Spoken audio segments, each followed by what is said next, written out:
신율의 뉴스 정면 승부 3부 시작하겠습니다. 오늘 3부, 항상 3부에서는 오늘 하루에 있었던 가장 중요한 뉴스들 여러분들께 일목요연하게 정리해드리는 정면 브리핑 보내드리고 있죠. 오늘도 김영민 아나운서 함께하겠습니다. 안녕하세요. 네, 안녕하세요. 예. 오늘 처음에 얘기할 거는 당연히 이 6월 말에 이렇게 더웠던 적이 있나 이런 생각이 들어요. 근데 이게 솔직한 얘기로 저처럼 오래 살아도 이게 작년 여름에 얼마나 더웠는지를 기억을 잘 못해요. 맞아요. 네? 그래서 사실은 이게 첫 번째 소식에서 말씀드릴 거였는데 서울 폭염주의보가 지난해보다 11일 늦게 발령됐어요. 사실 6월 중순에 이만큼 더웠던 적이 작년에도 있긴 있었대요. 그러니까 관심이 없어서 그런지 매번 까먹게 되죠. 매번 맞아요. 까먹어요. 근데 단지 이 날씨는 이 온도는 기억이 안 나는데 비 오는 건 기억이 나죠.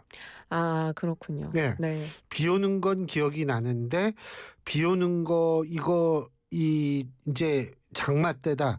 그 옛날에도 장마 아닐 때 비 막 폭우 쏟아지고 이랬었거든요.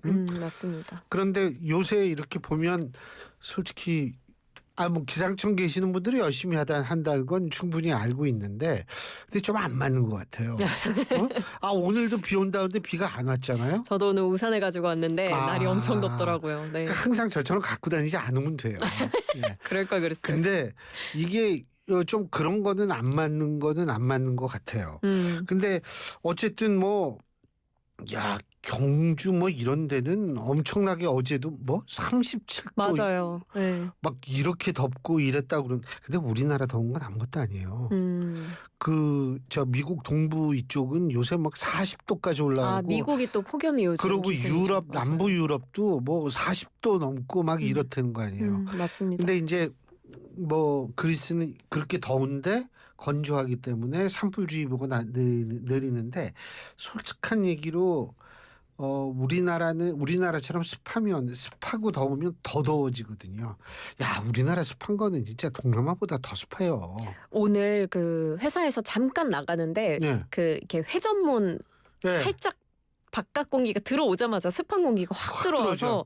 정말 깜짝 놀랐습니다. 지금 전국 대부분 지역에 폭염주의보가 발효가 됐고 서울도 오늘 정오를 기해서 올해 첫 폭염주의보가 발효가 됐는데요.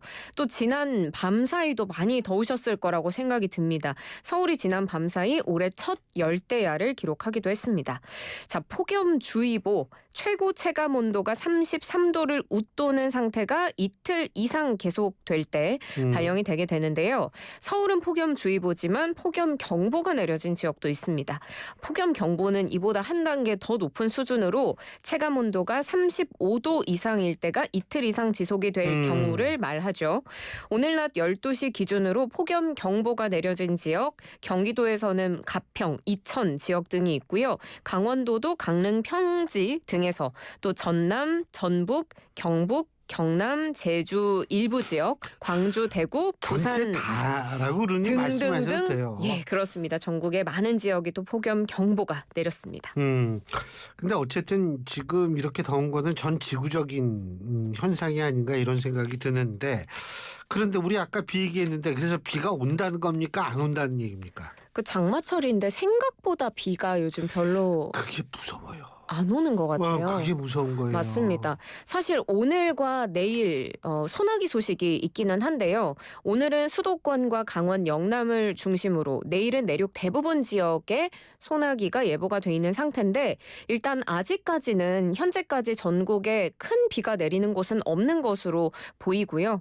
비의 양은 지역에 따라 다르겠지만 오늘은 최대 5에서 20mm, 내일은 5에서 40mm까지 비가 내릴 수가 있습니다.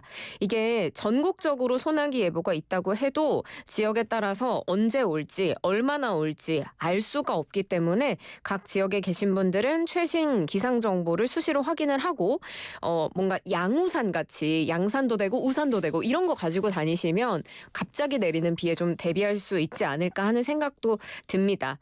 소나기가 내리면 더위가 좀 괜찮아질까 기대하시는 분들도 계실 텐데 잠깐 동안은 더위가 누그러지더라도 비가 그치면 습한데 기온이 오르면서 이 무더위가 더 찜통더위가 될 수 그렇죠. 있다라고 예보가 나와 있습니다. 아니 근데 그 양산 있잖아요. 네. 양산을 걸어 다닐 때 양산을 들고 다니는 거, 양산을 받는다는 게 굉장히 도움이 많이 된대요. 아, 예, 그렇군요. 그러니까 머리가 이제 음. 까맣잖아요. 그러니까 이 직사광선이 그대로 쏘이면은 이게 좀 온도가 많이 올라갈 수 있는데 그렇다고 그러더라고요. 근데 뭐 고혈압 이러신 분들은 겨울보단 여름이 훨씬 좋아요. 기온이 내려가는 게 문제지 올라가는 게 문제는 아니거든요. 그렇군요. 예. 그래서 뭐 그런 측면은 분명. 그래서 더운 지방 사는 사람들이 고혈압이 많지가 않대요. 아, 더운 그런 게 지역에 사시는 있군요. 분들이. 네. 그러니까 동남아라든지 뭐 이런 쪽에 사시는 분들이. 그래서 그렇다고 그러더라고요. 근데 어쨌든 여러분들 모쪼록 너무 더운데 더운 날씨 건강 관리 잘 하시기를 바라겠는데 그 초복이 언제예요? 모르죠? 네. 몰라요. 그렇죠. 아, 좀 미리 알려주셔야 준비해 옵니다. 미안해요. 나도 몰라요. 네. 모르니까 나 진짜 물어봤지. 초복이 7월 21일입니다. 보면은 저 박재 PD가 말해요. 네. 나이가 어린데 은근히 아주 나이 먹은 사람들이 아는 거를 금방 알아요. 그 삼계탕 얻어 먹으려고. 저희. 그래서 그렇구나. 네. 근데 초복. 어쨌든 초복 이전이라도 여러분 이 보양식 잘 챙겨 드시고요. 잘 챙겨 드시고 예. 자, 그리고 지난주 금요일 날 우리가 그런 얘기 했었죠. 대출 한도를 제한하는 규제책 내놨다 이런 말씀 드렸고 뭐 모든 거 상관없이 그냥 모든 사람들이 일률적으로 6억 이상 대출이 안 된다 이런 말씀을 드렸는데 서울 아파트 대부분이 어쨌든 영향을 좀 받는 거 아닐까요? 네, 맞습니다. 사실 서울의 평균 아파트 가격이 뭐 10억이 넘었다 이런 이야기 워낙 많이 들으셨을 텐데 네. 수도권의 아파트 담보대출이 지금 어떤 상황에서도 6억 원을 넘지 못하게 규제로 묶이면서 서울 아파트 10곳 중에 무려 7곳이 대출액이 줄어드는 것으로 나타났습니다. 대출 규제는 서울 25개 구 중에 18개 구에 영향을 미치게 되고요. 127만 6천여 가구, 임대아파트를 제외하고 요 가구들은 받을 수 있는 대출이 줄어들게 됩니다. 전체 재고아파트의 74%에 해당하는 규모니까 10곳 중에 7곳이다 이렇게 표현을 한 거고요. 부동산 R114가 조사한 서울 아파트의 평균 시세가 14억 6천만 원인 것으로 전해지는데요. 이렇게 계산하면 단순 LTV 70%로 가정을 했을 때는 종전에는 이 14억 6천 중에 10억 2천까지 대출이 가능했는데 이제는 6억 원으로 한정이 되기 때문에 대출 가능 금액이 평균 4억 2천만 원 줄어들고 현금이 8억 6천만 원 이상 있어야지 서울 아파트 입주가 가능하다. 단순 계산으로는 이렇게까지 됩니다. 그런 얘기들 있잖아요. 이거는 윤석열 정권의 실책 때문에 그렇다. 그런데 제가 지금은 그 얘기엔 동의합니다. 왜냐하면 이재명 정부 들어선 지가 이제 한 달도 안 됐는데 아파트값 뭐를 했다고 아파트값이 이렇게 뛰어요. 그러니까 그런 부분은 저는 충분히 이 현 정부 쪽의 주장을 이해는 하겠는데 근데 이게 이제 문제는 뭐냐면 이게 한쪽을 누르면 한쪽이 튀어나오는 네. 이제 유식한 말로 풍선 효과라고 그러죠. 예? 맞습니다. 예.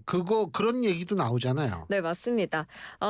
단기적으로는 좀 시장이 위축될 수 있지만 누군가가 부동산을 사려는 수요자가 있으면 여기에서 못 사게 하면 그럼 여기를 사보자. 이런 식으로 풍선 효과가 나타날 수 있을 것이다라는 우려는 있습니다.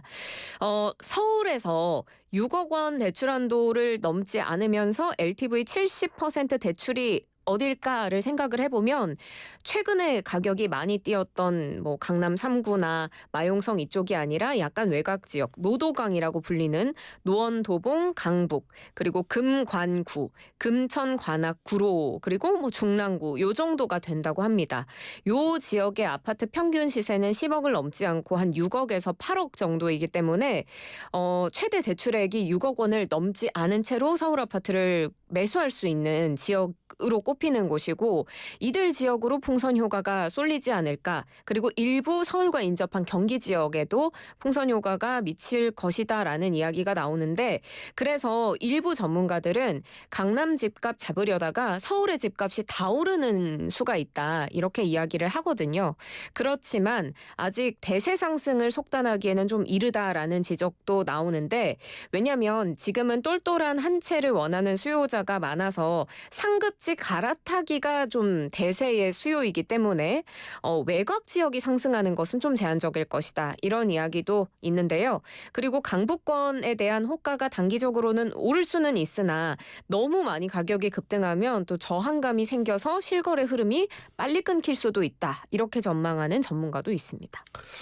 근데 뭐 내리기는 좀 내릴 것 같은데 이제 제가 좀 우려되는 거는 지금 6억 원 규제를 하잖아요. 그죠? 근데 이걸 계속 6억 원 이렇게 묶어두기는 힘들다라는 의견이 많아요. 네. 언제가 이게 풀어질 텐데 그러면 이제 이게 확 또 몰려가지고 근데 저는 사실 이게 부동산 값도 잡을 수 있을 뿐만이 아니고 가장 중요한 우리나라 가계부채 비율이 엄청나거든요. 네. 그 가계부채 비율을 생각을 해도 제가 볼 땐 좀 필요한 것 아닌가 이런 생각은 드는데 어쨌든 제가 볼 때는 글쎄 이게 근데 이게 뭐니 해도 공급을 늘려야 하는데 이게 서울시 땅덩어리는 뻔한데 그렇죠. 어디서 이게 공급을 늘리느냐 이런 게 또 아마 정부의 고민이지 않을까 이런 생각이 드는데 이 부분을 철저히 해야 될 겁니다. 왜?